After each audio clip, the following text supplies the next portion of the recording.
Premier Ford warned the modeling projections are stark, and he let us see them today. And they came with a warning.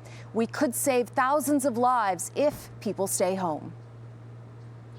You can see from this curve, we are following a trajectory somewhat similar to that in the United States. But we don't have to stay on that trajectory. Here are the projections. If the province had not put any restrictions in place, modeling concludes Ontario would have had 6,000 deaths by April 30th. If the current scenario that we're doing continues, we would see 1,600 deaths. And if further intervention is taken, deaths would drop significantly to 200. The modeling also shows over the course of the pandemic, which could last as long as 2 years if there's a second or third wave, the death toll could have hit 100,000 if no restrictions were put in place. But the modeling shows the deaths can be reduced to between 3,000 and 15,000 if stronger action is taken. Early chapters of our story have already been written.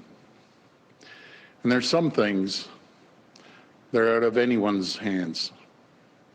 But what matters is that the ending of our story is still up to us.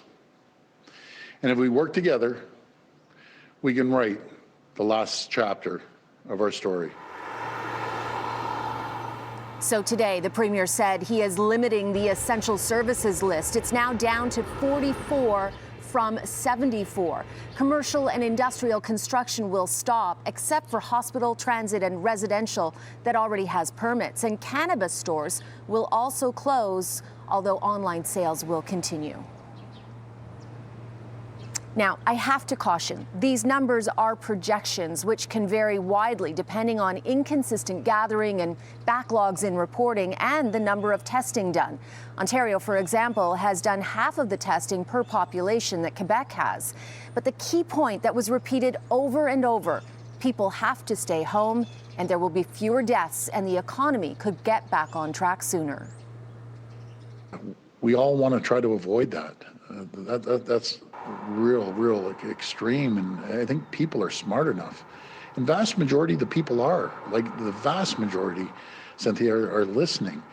You get the odd group, and hopefully we aren't going to see this weekend what we saw last weekend. And last weekend was just unacceptable.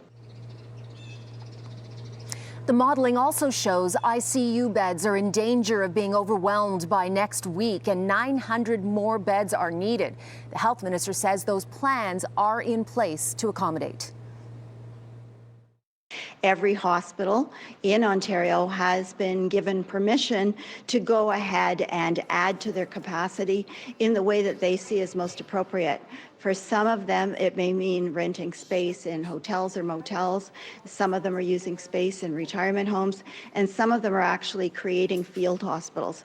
So they're ready to go whenever they need to increase their capacity, and that's something that's calibrated on an hour-by-hour basis, and depending on where the outbreaks are happening.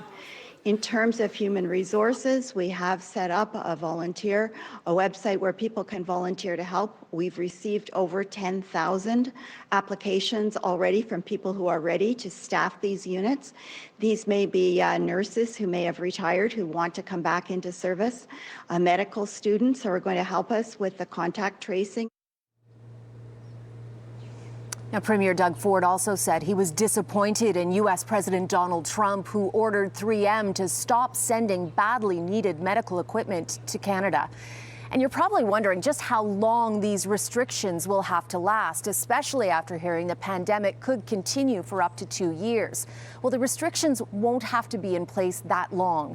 Today, Peter Donnelly, who heads up Public Health Ontario, said we're a ways off from easing restrictions, but that eventually more and more people will get the virus, which will lead to a herd immunity. He added complex modeling will have to be done, and the data will determine when we can start returning to previous lives.